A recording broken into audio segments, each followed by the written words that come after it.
Rayo Valenzuela does his thing against Isaac Cruz, and everybody called it an upset, but honestly, I saw it coming. I saw it coming fight week. I announced that I thought that Rayo would pull it off, and I said it on Sean Porter's podcast. Shout out to them for having me, the Porter Way podcast, and I was talking about how even though Isaac Cruz, big power puncher, Rayo has these tendencies to leave his chin in the air, maybe be a little bit defensively irresponsible, and maybe Isaac Cruz could take advantage of that. Everyone was saying those kinds of things, and in the back of my mind, I was still saying, like, yeah, but the reach and the height, it's gonna pose some issues for Pitbull Cruz. And I thought that, with Rayo specifically joining Robert Garcia and leaving Benavidez's camp, I knew that the proper changes were going to be made and that he had switched for a reason. It wasn't really like disrespect to David's dad. It was more so,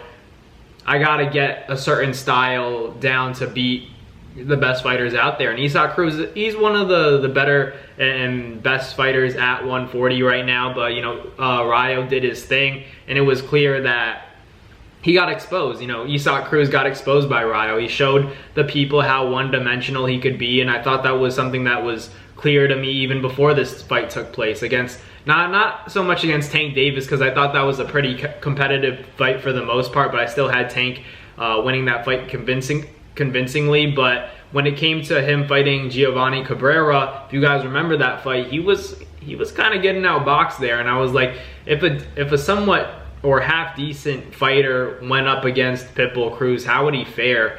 And we got the story yesterday, not yesterday, but this past Saturday, with Rayo doing his thing, and I thought it was an impressive fight. I liked a lot of what Rayo was doing, and yeah, I picked Rayo before the fight took place, because I knew that the height, the reach would be an issue, and Rayo can box. He has the power to keep him honest, and then joining a guy like Robert Garcia, he was gonna have the ability to box from the outside and make Isaac Cruz pay when he came in. He wasn't just gonna come in and land that big shot. A lot of people were talking about how because Rolly did it, he would be able to do it to Valenzuela as well, but Rolly has a difficult time escaping shots, evading these big shots, especially when it comes to his feet. Rayo is much better at that, and at the same time was a lot busier on the back foot, being able to keep Isaac Cruz at bay. Rolly just wasn't able to do that. But Rolly's still a great fighter. I think styles make fights. Who knows? Rolly wins September 14th. He can get his name back in the conversation at 47 or wherever he wants to fight, if he wants to come back down to 40. Because I heard that he intends on, going back to 47, 50, he's a big 40 pounder to say the least, but we'll see what happens with Isaac Cruz. I still want to see him in big fights. I just think that against Rayo, tough matchup for him where there's a guy like Power. I still think that Isaac Cruz and Shakur Stevenson could maybe be competitive, but I would favor Shakur in that fight, because I think styles make fights, and I think Isaac Cruz, as good as he is, and he's not great, but he's a very solid fighter. And you guys are going to say, how can he just be okay, decent if he was champion? I'm saying, styles make fights, and against the top tier opponents, guys like Jose Valenzuela, I'm not sure if he can beat a guy like Shakur Stevenson or a guy like Devin Haney, but he's definitely in the conversation now, because beating a guy like Isaac Cruz, he derailed the plans for Tank Davis and Isaac Cruz Part 2. Now I don't think as many people want to see that fight anymore, so that Tank and Cruz rematch gets scratched.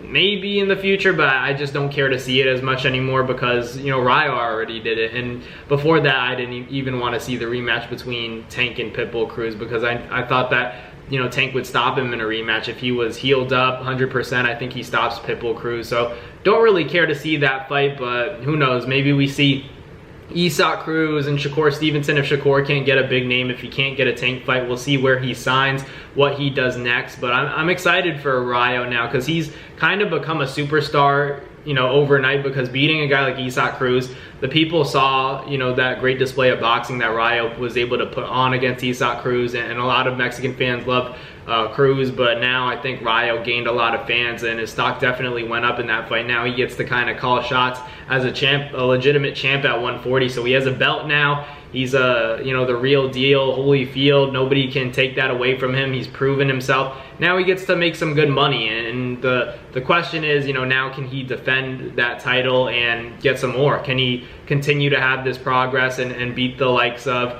all the champions at 140? Maybe fight a guy like Teofimo Lopez. These fights are all huge fights now for Rayo Valenzuela. I think he could fight Tio, he could fight Ryan Garcia, he could fight Tank Davis. There are a lot of big fights now as he's, overcome the odds, and everybody who counted him out now is going to give him the credit he deserves, because he clearly won that fight. That fight should not have been a split decision fight. Rayo controlled the pace, dictated the pace. Got tagged with a few shots, but nothing that really, would cost him the fight. I think late in the fight he got caught with something, but for the most part dictated the pace and honestly outclassed Pitbull Cruz. And in the post-fight press conference, Rayo was talking about how he knew that he had to be focused. He wasn't listening to the crowd and understood that, Isaac Cruz was good, but he's also one-dimensional. So it's not like he had to worry too much about the defense, worry about, Isaac Cruz really putting his combinations together, because he was really just throwing the same shot, in different waves and different spurts at different moments, which makes him tricky, don't get me wrong, but he also had nothing, no way to really cut off the ring and get really in range with Rayo without getting taxed and getting caught with his own shots. So, congratulations to Jose Valenzuela.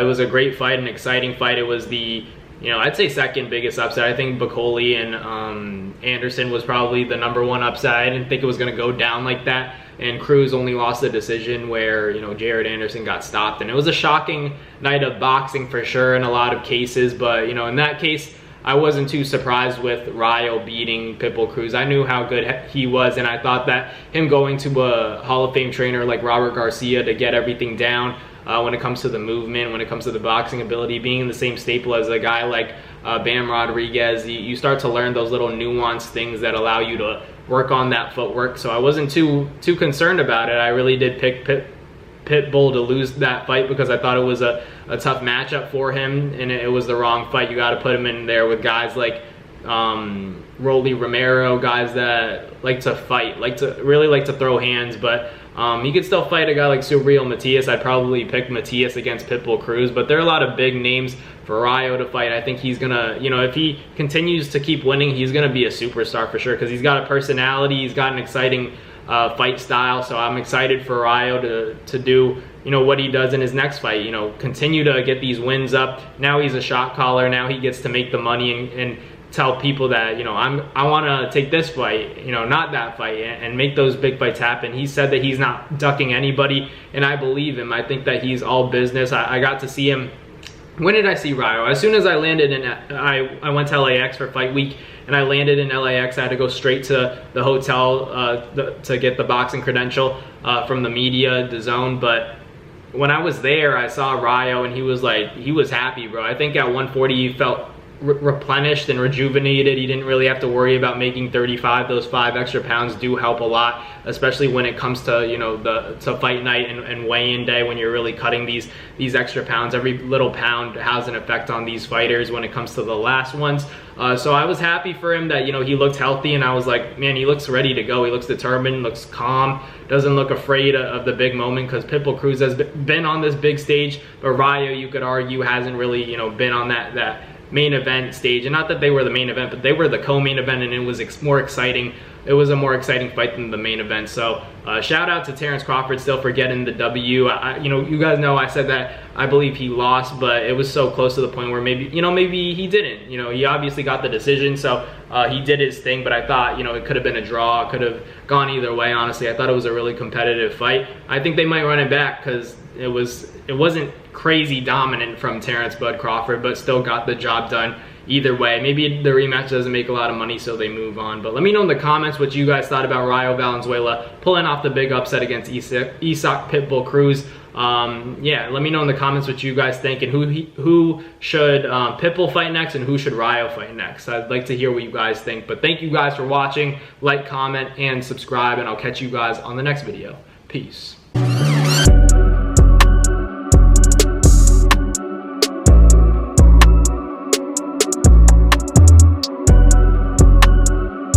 That's going to do it for another Naz Fight Media video, guys. Thank you guys so much for watching. It's been your boy, Man Nabong, with another video. Hope you guys enjoyed it all. Thank you guys for the constant support. Salute to y'all always. It's been your boy.